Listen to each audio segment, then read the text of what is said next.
All right, good afternoon and welcome everyone to the Renfrew Center Foundation's webinar, Control the Scroll, Social Media Literacy and Eating Disorder Recovery. So for those of you who don't know me, my name is Erin Byerly and I am your Alumni Services Coordinator, and I'll also be your moderator for today's online presentation. I'd like to now introduce you all to today's presenter. Samantha DeCaro PsyD is the Director of Clinical Outreach and Education for the Renfrew Center. Dr. DeCaro received her bachelor's degree in psychology at LaSalle University and her doctoral degree in clinical psychology at the California School of Professional Psychology in San Diego, California. She's been with Renfrew since 2012, completing her postdoctoral residency at the Renfrew Center, Philadelphia Spring Lane, and then holding the position of primary therapist and most recently serving as assistant clinical director. As Renfrew's national spokesperson, Dr. DeCaro has been featured in the media as an eating disorder expert on various television shows, radio programs, podcasts, and online magazines. She's a frequent lecturer and serves as the alumni representative for the Renfrew Center of Philadelphia. So I will now turn it over to Dr. Sam. Thank you, Erin. Welcome, everyone. I'm thrilled to give this presentation today because it is so needed in our culture. And I actually gave this presentation to professionals, and I thought to myself, I think our alums need to hear this information because I've been doing a lot of research on social media and anxiety and body image and disordered eating and eating disorder recovery, and I want to share it with you so that all of you can become experts in spotting toxic messages that are reinforcing diet culture, that are reinforcing eating disorder beliefs. I think sometimes with social media, of course, there's very obvious examples of things that are triggering. And at the same time, there are also very subtle messages, subtle content that's not so obvious, that's actually reinforcing eating disorder beliefs, diet culture beliefs, fat phobia, weight stigma, all of that stuff. And if we can't recognize it, how can we make informed choices about who we want to follow and what we're doing on social media? So I want all of you to have the information that I've learned doing this research so that you all can really make choices about the ways that you want to use social media. Social media is, it's a source of connection. And it's been so important to all of us, I think, especially during the pandemic. And I think oftentimes we hear, well, you need to limit your time on social media. You need to stop going on Instagram and going on TikTok. You just need to stop. And I actually see things a little bit differently because I actually think social media can benefit your mental health in certain ways and benefit your recovery. It really depends on how you use it. And it also depends on how literate you are when you're using social media. So media literacy is so important in recovery. And so I want to give you some skills. And so let me just talk about how this presentation will unfold. So I want to talk about what is social media literacy so you understand exactly what it is. I want you all to learn about some of the recent research on social media and the impacts that it has on us, on our mental health, on body image, some really interesting studies. I want you to become an expert, learning how to spot those toxic messages and making decisions about who you want to be following and what you want to be doing on social media. There's a large part of the presentation that is really all about how social media can actually help us and all the different ways it can actually support our recovery. And then I'm going to give you some strategies, some journal prompts, and you're all going to get a checklist so that you can look on social media and look at your checklist and figure out what accounts are worth following, what accounts maybe are strengthening your eating disorder or interfering with your recovery in some way. So that checklist is a great tool to help you better spot these things and make decisions about how you want to move forward. Okay, so social media literacy. I want to talk about what exactly is social media? There are so many different things that fall under the umbrella of social media. So any blogs that you're reading, websites that you go on, of course, the very popular apps like TikTok, Instagram, Facebook, Reddit, Tumblr. I mean, there's so many of them. But really, we're talking about any kind of form of electronic communication where there is information or different ideas or images or videos.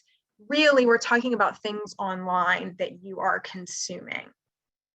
We know in research that those who go through media literacy programs, that it seems to be effective for them in addressing shape and weight concerns. So there is some research already on this, that the more you know about what you're looking at, and the more you can critically sort of analyze what you're looking at, you can spot messages and you can say to yourself, okay, I know why this is harmful, and you can sort of reappraise those thoughts, that you're having, those eating disorder thoughts or those thoughts about body image. So we know that learning how to spot these images, learning how to reappraise these messages has an impact on our own belief system, on our own mental health. So that's what I want to help all of you with today.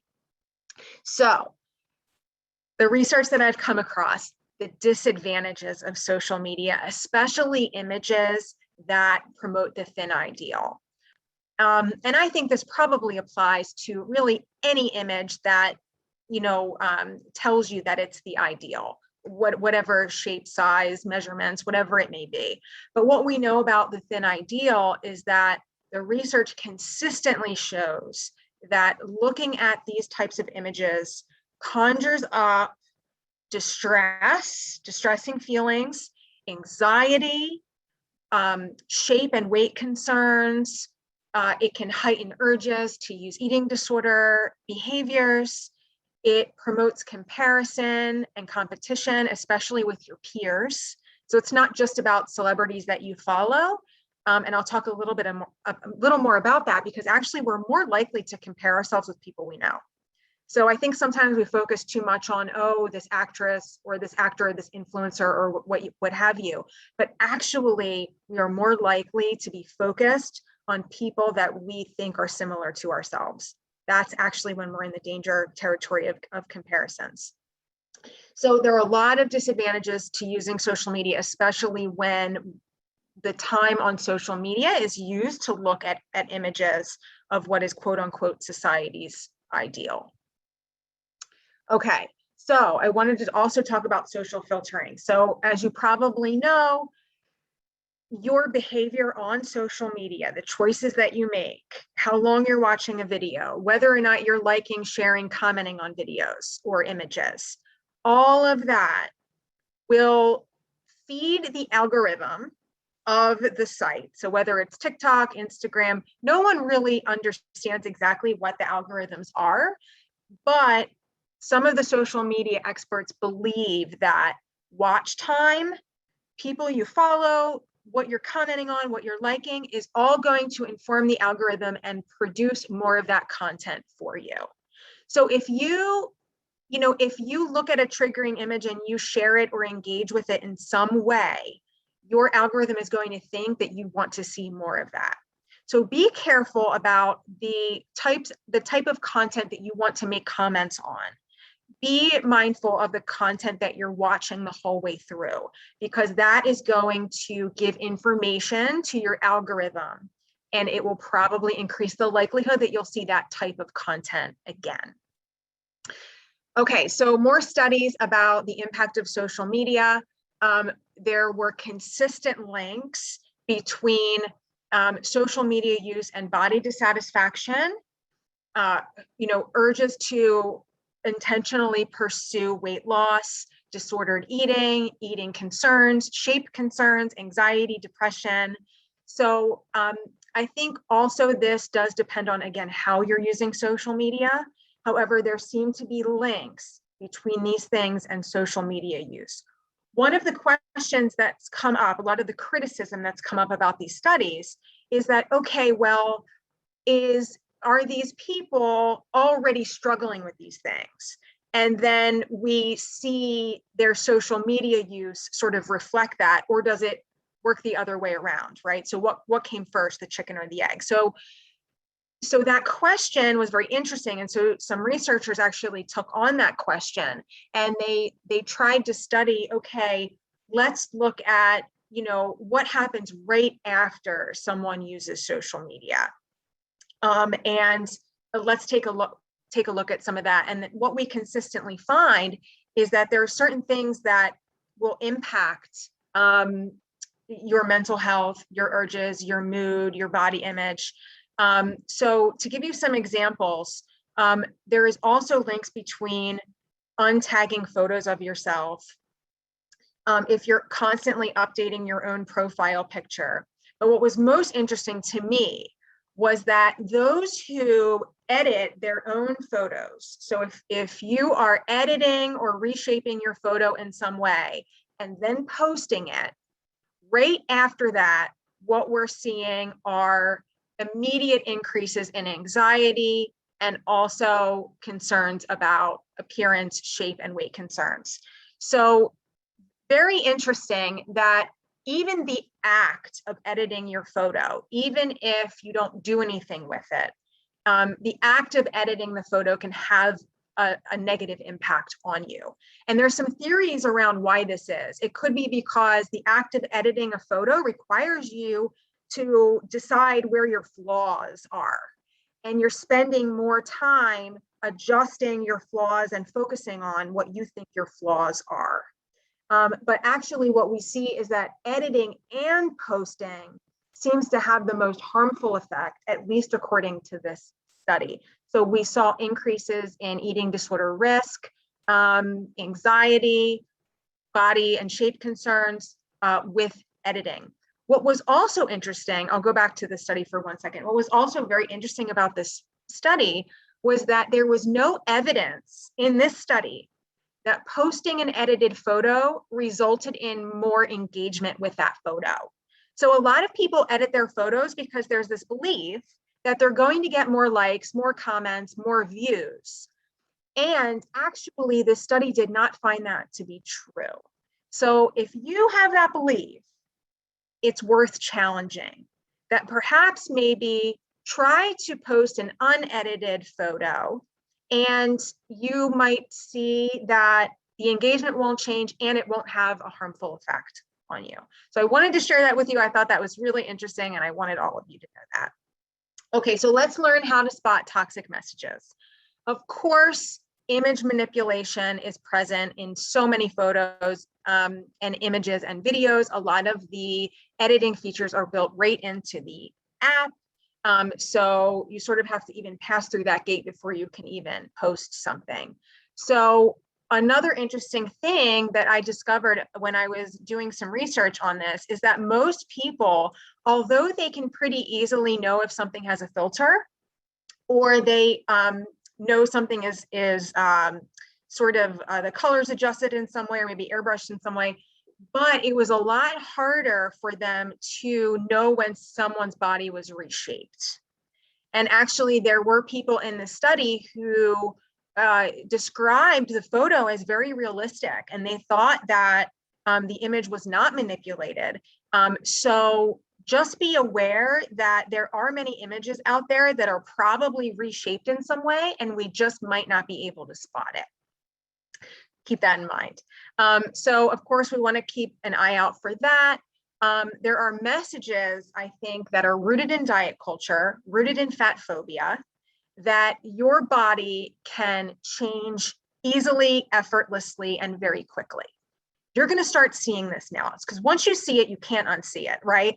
You're going to start to see all these messages about how your body can change quickly. And what we know about bodies, what the research tells us, is that we have a set point. And so there is a range that our body naturally wants to be, and our body works very hard behind the scenes to keep us at that set point range. The thing that actually messes up our set point is the act of dieting, is the act of disordered eating.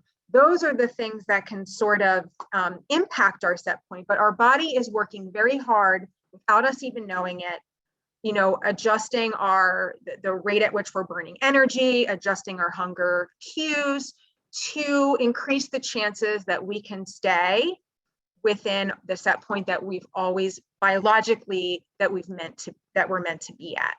So you're going to see these messages. Diet culture wants us to think that it's very easy and it's very easy to change our bodies, and we can do it very quickly and we can sustain those changes. Genetically, we know that that is not true. So keep an eye out for that message. We know that trans folks and non-binary folks are our whole LGBTQ community is at high risk for eating disorders. We see all kinds of messages where masculinity and femininity, and it's rigid and it's binary, and you want to keep an eye out for that sort of rigidity that you're seeing online. This can very much impact folks in the LGBTQ community. So keep an eye out for those kind of messages. Once you see them, they cannot be unseen. Okay, body messages. You'll also see the message that you should ignore your body's cues. You're going to see this everywhere. And I wanted to give you some examples so that you know what to look for, right? But what we see consistently are these messages that we don't have to listen to our body. We don't need to listen when we're hurting. We don't need to listen when it's tired, when it needs rest. And we know that eating disorders are disorders of disconnection, right? So eating disorders are already creating a disconnect between ourselves and our bodies. And that includes our inner world, our emotional world included, so our physical sensations. So these messages only further disconnect us from our bodies, okay? So giving us messages such as never miss a Monday, right? That really takes us away from tuning into our bodies on that Monday and deciding what we need. And we need to tune into those cues to make informed decisions about what's best for us in that moment, because sometimes no movement is the most beneficial thing for us on that Monday. You will see all kinds of messages about, messages about how you shouldn't stop even when your body is telling you to stop. And there's a lot of messages about guilt, that you should feel bad, that it's unacceptable to stop, when in reality, that our body signals are gifts to us to let us know what we need in that moment. So try to pay attention when a message is telling you to disconnect from your inner world and your physical sensations and the messages that your body is trying to share with you. There are many, many fat phobic messages, images, content out there. And we need to be able to see this when we see messages like this, to call it what it is, to say this is fat phobic. If we can label it and consistently spot it, you'll see it. People, there's jokes, especially during quarantine. Of course, I'm sure many of you saw, the quarantine 15 hashtag. So many jokes about weight gain, people trying to be funny, and it's really just fat phobia, really peak fat phobia. So I want all of you to be able to spot it and call it out when you see it, to say to yourself, this is fat phobic. I can't tell you how many times I've watched movies with my partner, and when there's something in the movie, we look at each other and go, that's fat phobia. And it's good practice, right? It's good practice to just call it out when you see it, so that you can recognize when it's happening, so that it's not subconsciously seeping into your belief system and reinforcing diet culture beliefs. Okay, you might have seen trends on Instagram where there are people doing Instagram versus reality pictures. And I think these have very good intentions. I think the intention is that folks want to show that, okay, the content that I post is not real life. I want to show you what I look like when I'm sitting in a strange position or when I'm pushing out certain body parts. And the problem with this type of content is that, and it's tricky, because I think a lot of people feel like, or some people feel like this kind of content is helpful in some way. but we need to be aware of how it could be reinforcing certain beliefs on sort of a subconscious level, right? Because in these images, usually the person is thin in both photos, right? It's almost like one side is like the ideal, like the filtered, reshaped image that's trying to fit society's ideal. And then the other one is just like close to ideal. And usually both photos, this person has thin privilege either way. And so it's really not inclusive of most bodies, even when it's purposefully distorted or exaggerated in some way. And there's often other things about the image, with their skin or hair that's also sending messages about what the quote unquote ideal is. So be aware of these photos. I think sometimes they pop up a lot. Sometimes on recovery accounts, they can pop up on influencers accounts. You might even see your peers doing this sort of thing. Just be careful because there's some sneaky messages, I think, that come through when we take in this sort of content. Okay, if you're following any influencers or any celebrities online, oftentimes we know when, if and when they have a baby, they don't stop posting, right? And so usually we see them sort of go through not only their pregnancy journey, but we often see the postpartum content. And what we know about eating disorders, the research tells us, is that the postpartum period is a very high risk time for eating disorder development and or relapse. And so what we don't need are messages about what should happen in the postpartum period, right? The beliefs about how quickly I should, get my pre-pregnancy body back, okay? There's also messages about, how much weight should I gain during pregnancy, or how much weight is okay? So there's all these messages about all these should messages that I think sometimes sneak through with some of this content. Many influencers might post, when they can fit back into their pre-pregnancy clothing, and they'll make a post about that, or they're only showing the moments when they're feeling so happy and grateful, for their new baby or with their partner. And it can really send the message that, oh, well, maybe I'm not doing this right because I'm actually feeling really sad and frustrated, and I'm maybe not even feeling connected to my partner, to my child. And so we want to be sure that, we're aware of some of the more subtle messages that are being communicated to us, even just in the form of a picture. And what are the beliefs that maybe you are developing about how your pregnancy should go or your postpartum period should go? There's also the 9 months in, 9 months out trend, which I think is also can also be harmful, because especially when you're in eating disorder recovery, where there's images about what maybe you should look like during those times, when everyone is different and everyone's journey is different. And it's important that we're not comparing to, to people who are posting online. It can be tempting to do so. Okay, so there's also before and after recovery pictures. Again, I think that these, there's a lot of good intentions where people post, look how much I was suffering in my eating disorder and look at me now, right? And so I think the intention is to say that life is better,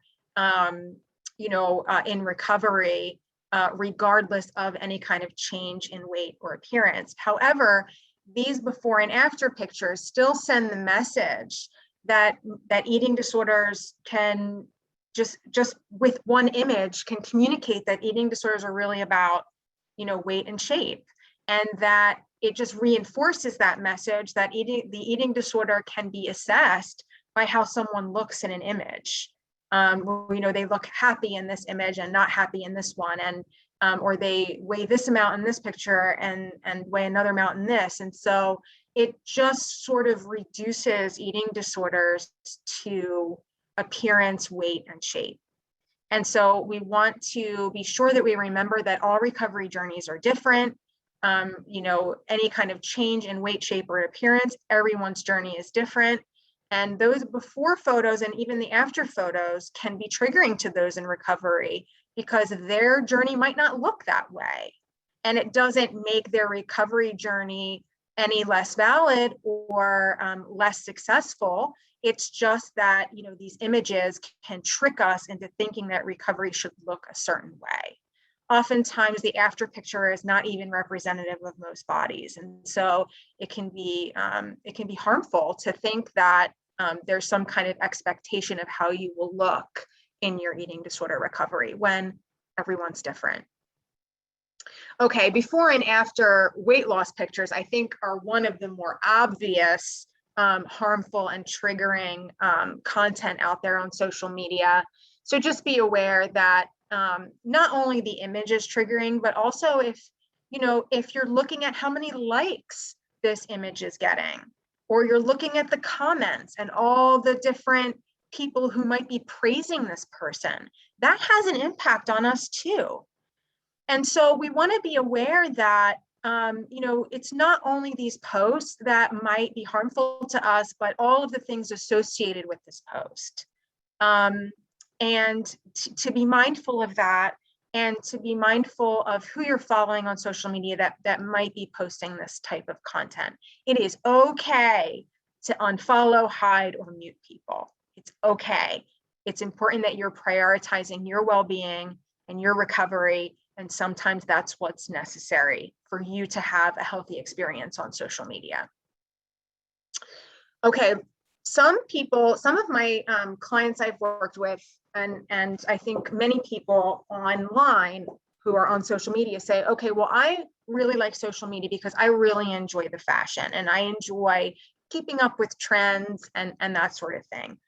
Be aware, there's some sneaky messages that can pop up, even in those fashion accounts that are promoting clothing.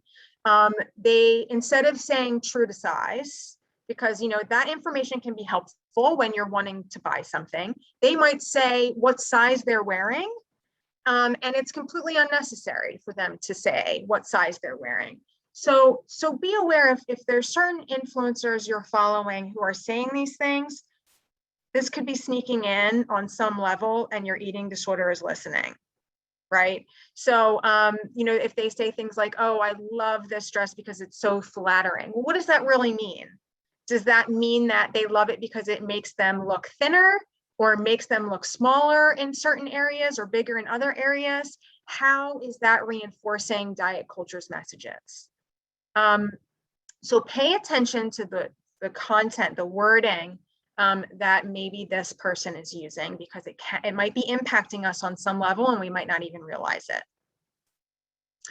Okay, messages about food. I want you to learn how to spot these too.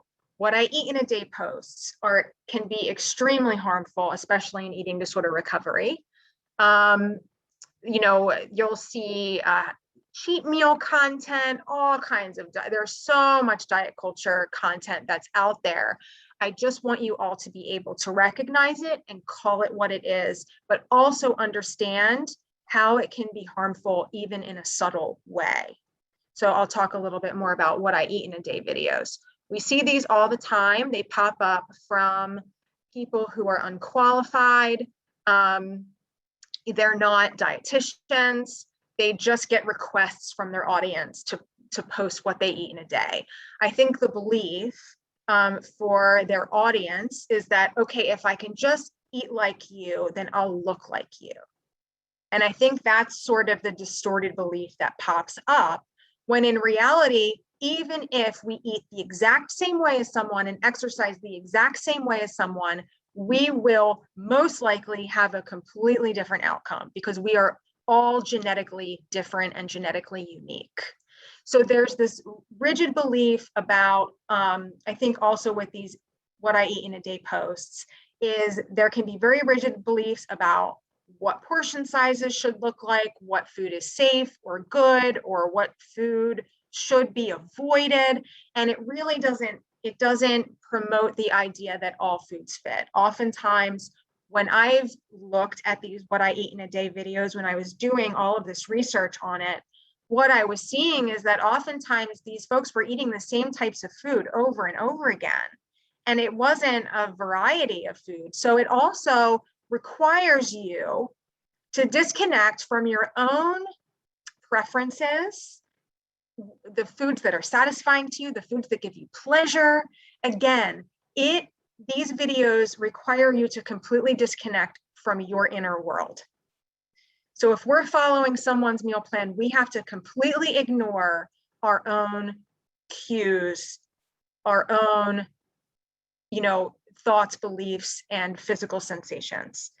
Many times also, there are people who are just following some fad diet and they're posting what I eat in a day based on what fits into that fad diet. And as we know, fad diets are nothing new. Every decade or so, what we see is that there's a certain food group that is completely demonized. When you think back to the 80s, fat was demonized, then carbs were demonized, then gluten, then dairy, then sugar. It's like every decade, it's a new food that's quote unquote bad. This has been happening since the dawn of time. And so we want to be aware that in our recovery, all foods fit. There are no good or bad foods. Food is morally neutral. And we want to be able to spot these fad diets for what they are. And we can tell ourselves in a couple of years, they're going to be onto something new. Because what happens is people learn very quickly that these diets don't work. And so then they're repackaged and resold to us as something different. So just keep that in mind. Fad diets are nothing new. And what we do know when we look at the research is that whatever food of the time period that's forbidden is the very same foods that we see pop up in binge eating episodes, because it creates a mindset of scarcity. So when we are telling ourselves something is bad and we can't have something, it only makes us want it more. So all foods fit is the way to go in eating disorder recovery. Okay, messages about food, more diet culture messages that can be hard to spot. Diets are sneaky. Diet culture is so sneaky. They know how to rebrand themselves. They are masters of rebranding, reinventing themselves. Diets are like Madonna. They know how to rebrand. So, but there's ways to spot a diet, okay? So I don't care what they call it. They call it a protocol, a program, a lifestyle, it's all the same. If they're telling you that you will lose weight, if they're telling you that you'll keep the weight off, if they're creating rules for you to follow, when to eat, what to eat, where to eat, it is probably a diet. If you have to count anything, if you have to log everything to the point where you can't go over a certain amount, you feel guilty or you're punished for going over a certain amount, that's a diet. If it tells you to ignore your hunger and fullness cues, that's a diet. So just wanted you to be aware of the criteria of what is a diet, because they are really sneaky. They will even say it's not a diet, it's a lifestyle. I've even seen companies say, we'll help you at a psychological level to learn how to eat differently. And this isn't a diet, this is a lifestyle change, and it's based in psychology. And the reality is, it's just a diet in disguise. Okay, you will see other ways that food is divided into good or bad foods. You'll see, diet culture is very good at, you can pick any food in the world and diet culture can find a way to either make you feel guilty about it or make you feel good about eating. They are masters at creating emotions around food. So you will see all kinds of labels around food that will try to convince you that food has some sort of moral value to it. And food is food and all foods fit. And it's okay. Of course, if there's a legitimate medical condition or medical allergy, of course, those are foods that you would avoid. However, in eating disorder recovery, all foods are okay. So we want to remember that. Okay, you're going to see this all the time. This is another more obvious message about food that's dangerous, that food should be earned or canceled out in some way. And they might even give you recommendations about, They might give you recommendations about what you should do physically to undo what you ate. Okay, that's called purging. So let's call it what it is. If there is a post saying, oh, you need to do this to cancel out your food, that is the same exact thing as teaching their audience how to purge. So when you spot it, call it what it is. That's exactly what it is, and it's disordered eating. Okay, remember, I think it's very, very important when you see a celebrity posting something, or you see someone who has a lot of clout online, ask yourself, why are they posting this? Because most of the time, these are ads, and they are getting paid to post these images and these captions. So ask yourself why. Why is this person doing this? It's probably for money. And that can sort of change the way you think about some of these posts that pop up on your feed. I wanted to talk a little bit about mukbang videos. This is sort of a newer concept, but there is some research out about it. And I know that there are some folks out there who are watching mukbang videos. So I wanted to make you all aware of what they are, and I wanted to talk a little bit about the research so you can make an informed decisions about what you're watching online. So mukbang videos are, mukbang comes from the Korean words eating and broadcast put together. And it's basically a video of a host eating a very large amount of food. So why do people watch these videos? Well, some of the research says that people are watching these videos because there's a belief that it will stop them from eating food in their real life, that maybe it will disgust them enough that they won't want to eat in their day-to-day life, which is very disordered. But actually, I wanted to share with you some of the research that watching these videos, the act of watching them, actually increases the chances that you will eat something that you've seen in this video. So it will actually influence you and maybe even take you away from your own preferences, your own inner cues that day, your own intuitive wants and preferences and desires. These videos will actually influence you on some level. So the research is showing that people are watching them for one reason, and the result is a different reason. It's a different outcome than the reason they were hoping for. So I think mukbang videos can be very damaging in eating disorder recovery, and I would recommend trying to find other ways to entertain yourselves if you're watching these.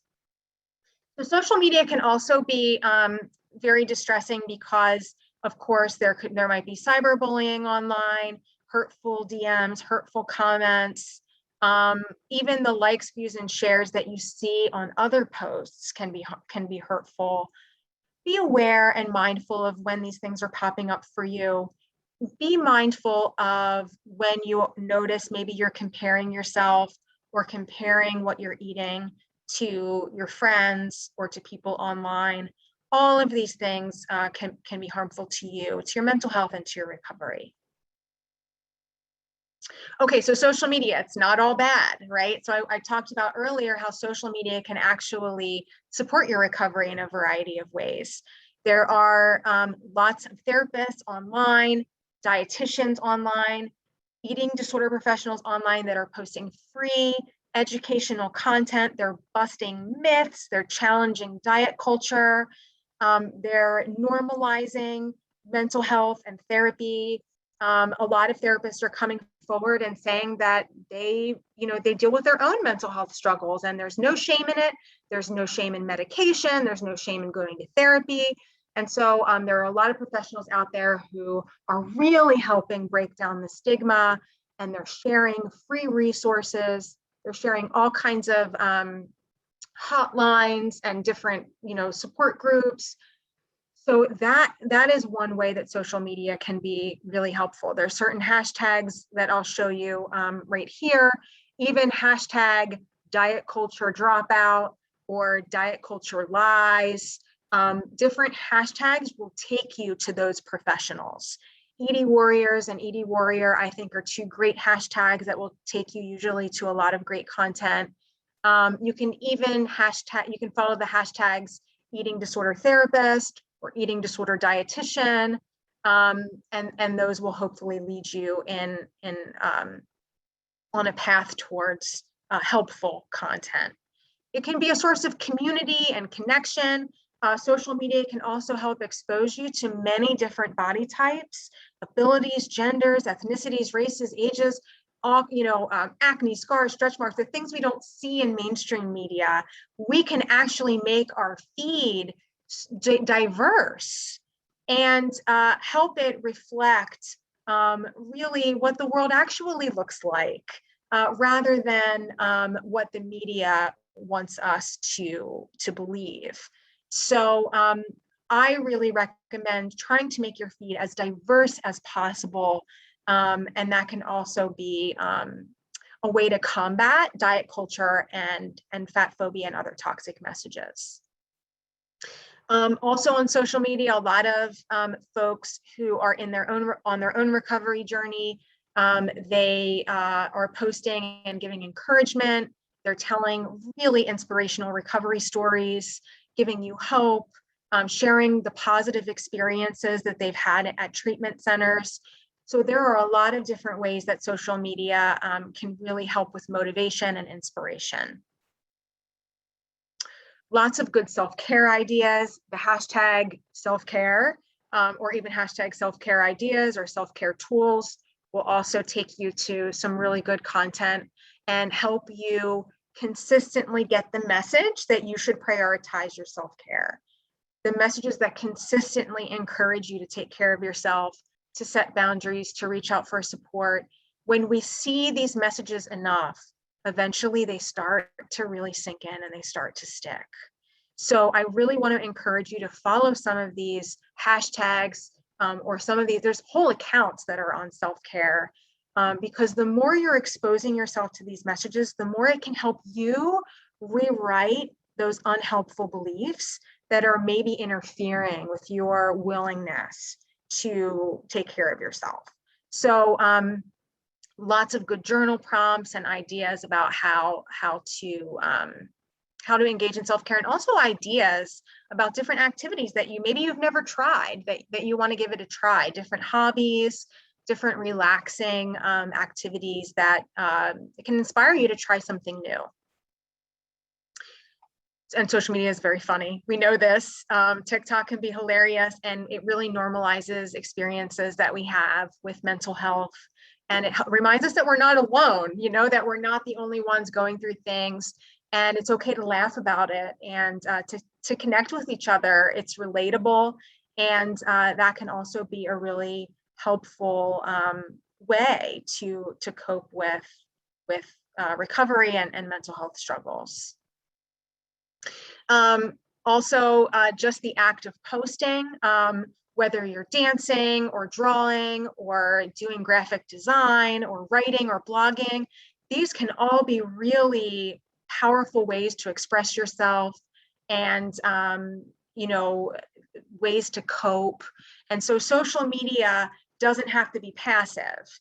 If you're someone who has a hobby and maybe you want to share it with the world and find a little bit of courage to show others what you're doing because you just enjoy doing it. You don't have to be, I think sometimes the belief that interferes with trying some of these things is this belief that I have to be really, really good at this to do it, or I need to be perfect, or I need to be at a certain skill level to do these things. And the reality is it's okay to do things just because you enjoy it, just because it's relaxing, or just because it helps you express yourself. Those are all reasons to try some of these things. So I want to encourage all of you, if any of these things even look interesting to you or pique your interest, give it a try. And it could be really, the experience of doing it, the act of doing it could actually be what's most helpful. So I wanted to talk about this study that I came across. It's very recent, from 2021. And it was all about the cognitive strategies. So the strategies that are happening in our heads, the way we think about things, basically, And it was a study, the participants identified all as women, but they shared the strategies they used to help with their body image, even when they were looking at images that were triggering to them. So the thin ideal or the beauty ideal imagery, specifically on Instagram. So this is how they did it. And many of them had these things in common. These were the themes that they found with these participants. I think they interviewed 20 participants with this study. When they would see an image that was the beauty ideal or the thin ideal right in front of them, they would ask why. Why? I wonder why this person is posting this. Maybe they are really wanting to be seen. Maybe they really want to feel loved and they want some attention. And there's nothing wrong with wanting attention. Maybe they're really hurting inside and their self-esteem is really hurting. And maybe that's why they're posting what they're posting. So these folks in the study, one thing they all had in common was they were not scrolling mindlessly. They were scrolling online through Instagram mindfully. And they were asking themselves in a deliberate way these questions and really thinking about things. When they came across an image that was, again, the ideal, whether it's like the thin ideal, the beauty ideal, the fitness ideal, whatever it may be, they would think, well, what would be the costs and consequences of pursuing this sort of aesthetic? I would have to give up so much and it wouldn't be worth it to me. They think about hanging out with friends and going out to restaurants and living their life and focusing on their hobbies and their passions and not spending all this time in the gym or spending all this time trying to manipulate what they're eating. They would think about, how wonderful it is to just enjoy food and enjoy their life and just not think about their body so much. And I think there was this realization that some of the people in this image really were so hyper focused on their body and on exercise and food that it really made their world very small. So this is the way these folks in the study were thinking about these images. They would also, again, identify the edits. We talked about that before. They would say to themselves, okay, this looks filtered, this looks reshaped. And they would say to themselves, this isn't accurate. This isn't what the world actually looks like. They all had gratitude about what their bodies could do for them or what their bodies have done for them. And they were able to appreciate its functions. Another interesting thing is they would purposely shift their focus. So they would not look really at the person's body, but maybe instead they would pay attention to the activity that the person's doing. Like, oh, this person's hiking. I would like to get out in nature maybe this week. Or, oh, I really like the color of their nail polish. I think I'll try that. Maybe the next time I paint my nails. So they would shift their focus to other details and maybe make a decision about what are parts of this image that maybe they would want to bring into their life outside of outside of what the body looks like. One interesting thing I wanted to share with you about the participants in this study is they all said that getting to a place where they felt body acceptance and they felt generally pretty good about their bodies, most of them said that it really takes time.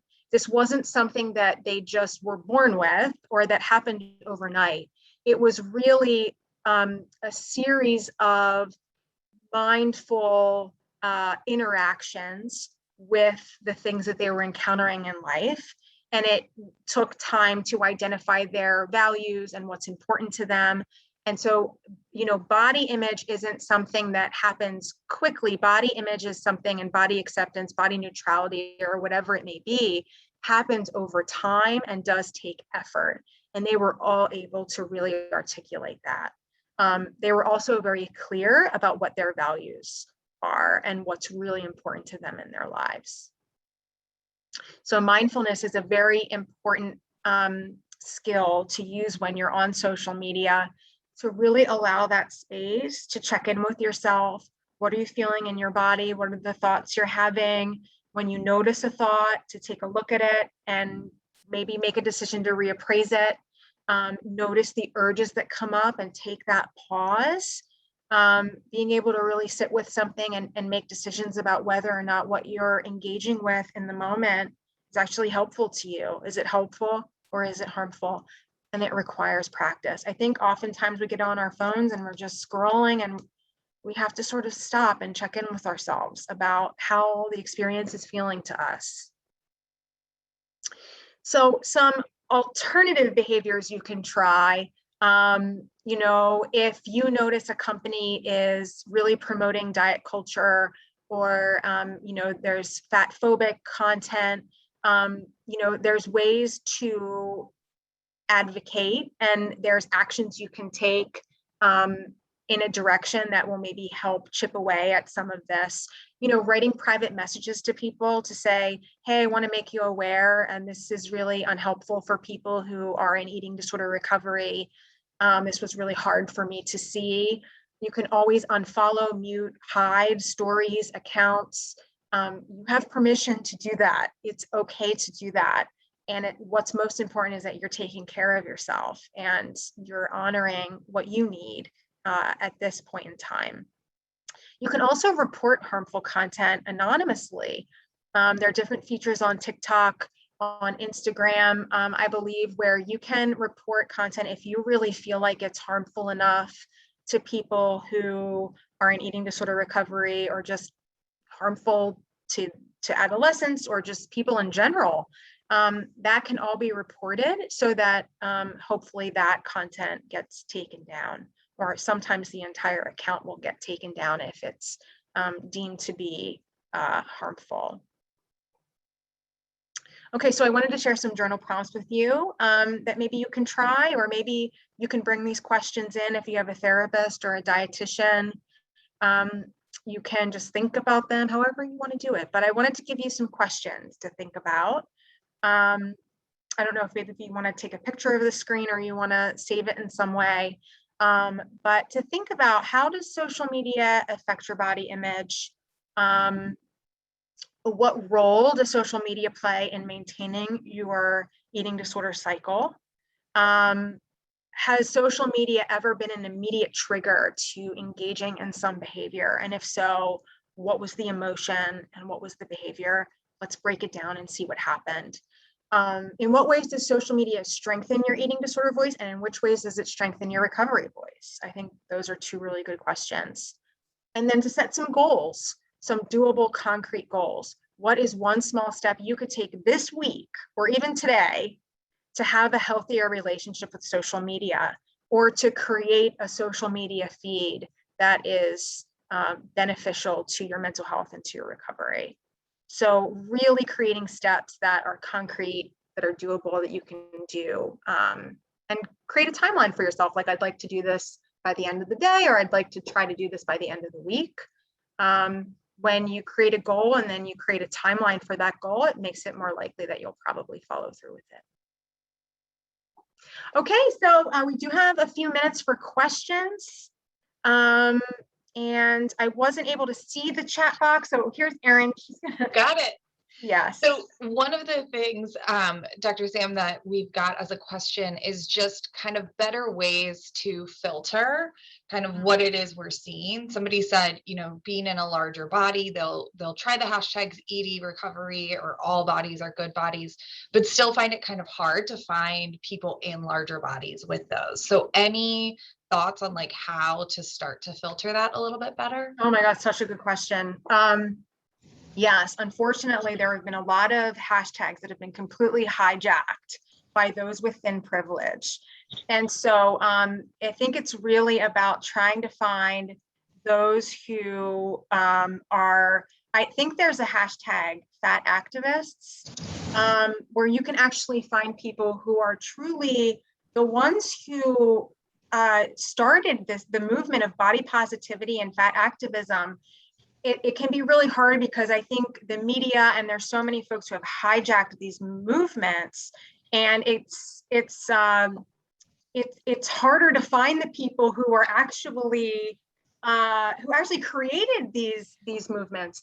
But I know there are fat activists. I believe if you go over under that hashtag, it might be easier to find those folks who are truly devoted to the movements of true body positivity and fat activism. Yeah, definitely. Do you Mhm. think would like searching for like Haze or Health at Every Size be another Yes, option? it could be. Yes, unfortunately, Haze is also something that's been, you're going to probably see content that's not Haze. However, it could, I think what's important is that you have the literacy to know what is actually Haze and what's not. So Haze stands for Health at Every Size. And so to know that, what are some red flags if someone says they're Haze, but yet they're talking about weight management or they're talking about weight loss in some way, that's not Haze. So a lot of it is about, learning how to have that media literacy so you can catch the things that don't really fit. Yeah. And then I love that idea when you get the things that do fit and that are, what you're looking for, making sure you're liking, following those so that then it kind of gives you more of the same, hopefully. Exactly. Yeah. Once you can find, if you follow a fat activist, then you could look at maybe who they follow, Yeah. and that could be another way to sort of get to the folks who are really doing the work. So, Yeah. Yeah. yeah. And then we've got another question in here that I feel like we can definitely use some UT skills with this. But when we are looking and we notice maybe jealousy coming up for people we're looking at in these, and we might know that it's edited or filtered or whatever, and we still feel that emotion of jealousy, what can we do to kind of tolerate that, to work through it, to kind of honor it? Yes. Oh, these are such good questions. Yes. Okay. So I would suggest, okay, jealousy is a valid emotion and it gives us information, right? It gives us information. A lot of people, like, when they feel jealousy, they're like, oh, I shouldn't feel this. But I actually look at it a little differently. So with jealousy, I feel like it gives us information about something we want. So if you see an image and you feel jealous, okay, on the surface, it's like, I want to look like that, right? That's the surface. But let's dig deeper. So there's something called the downward arrow with the UT. Why is it important to me to look like this? What would happen next if I looked like this? Take it down a step. So, okay, I'm jealous because I want to look like this person. Okay, why? Why is it important to you? And what do you think is going to happen next if you look like this person? And then you write another sentence. And then ask it again as many times as you need to until you get to the root of what you really want, which is probably if I had to guess, it's probably going to be one of the human needs of acceptance, love, belonging. What is it that you want? Because I promise you, looking a certain way is not going to actually get that. That's a diet culture trick that they say, if you look this certain way, you're going to get all these human needs met. And it's just not true. So, take it down the arrow, and it's called the downward arrow. Take it down, see what you come up with. What is the root of what you really want? Yeah. And how can you hopefully you can work with the therapist about how can I create goals to actually get closer to this? Yeah. Because weight loss is probably not going to do it for me on a deeper, sustainable level. So let me work with my therapist to come up with ways I can actually move towards this in a meaningful way. Mm-hmm. Yeah, I love that. And I realized I used UT and some of our alum might not know what that is. So for those who don't know, UT stands for the Renfrew Unified Treatment Model, which is our treatment model and has some great skills. I know we are just a little bit over, so it looks like we got to most of the questions we already had. I'm sure more will come up. So Dr. Sam has put her email address up there, so please feel free to reach out to her or reach out to alumni at renfrewcenter.com if you all have more questions, if anything else comes up. Thank you so much, Dr. Sam, for this thank you. And by the way, we are on social media. So follow us. There's free education, inspiration, motivation. We're on Instagram, Facebook, TikTok, Twitter, and our handle is right down there. We have the same handle for everything. Yep. All right. Well, thank you so much. Thank you, everyone, for joining us. And on behalf of the Renfrew Center Foundation, Dr. Sam, I want to thank you so much for today's presentation. And we hope to see you all in the future. Bye, everyone.